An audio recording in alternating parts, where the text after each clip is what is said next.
بسم اللہ الرحمن الرحیم۔ امام حسین علیہ السلام کے لیے پرندے کا اظہار عقیدت کرنا۔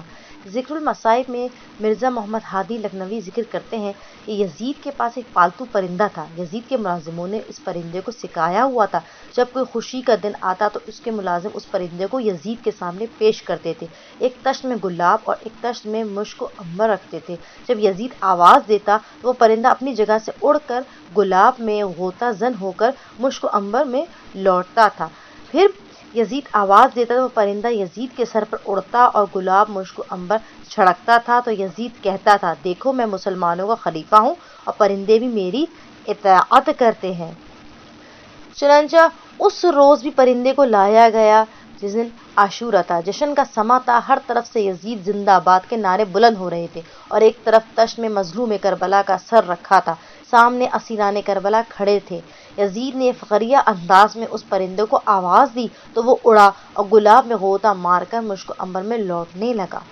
یزید نے پھر آواز دی مگر وہ پرندہ اپنی جگہ سے نہ ہلا۔ یزید نے دوسری مرتبہ آواز دی مگر وہ پرندہ اس کی طرف نہ آیا۔ جب تیسری مرتبہ یزید نے آواز دی وہ پرندہ اڑا اور یزید لعین کی طرف نہ گیا بلکہ حضرت امام حسین علیہ السلام کے سر اقدس کی طرف آیا اور وہ سر اقدس کے ارد گرد چکر لگاتا اور روتا تھا اور گلاب مشک عنبر کو چھڑکتا تھا۔ آخر بے تاب ہو کر گر پڑا، کچھ دیر کے بعد پھر اڑا اور دیوار پر جا بیٹھا اور روتا ہوا صحرا کی طرف چلا گیا۔ یزید اور اس کے درباری دیکھتے رہ گئے۔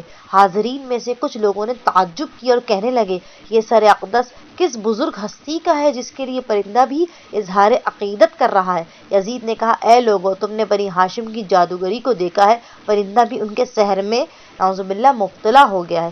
اس وقت جناب زینب عالیہ علیہ السلام نے فرمایا، اے یزید، یہ سحر نہیں ہے بلکہ حقیقت ہے۔ فرزند رسول کے غم میں کائنات کی ہر چیز نوحہ کنا ہے اور تو ان قریب ہمیشہ کے لیے ذلیل و رسوا ہوگا اور ایسے دردناک عذاب میں مبتلا ہوگا تو اس کی شدت کا تصور بھی نہیں کر سکتا۔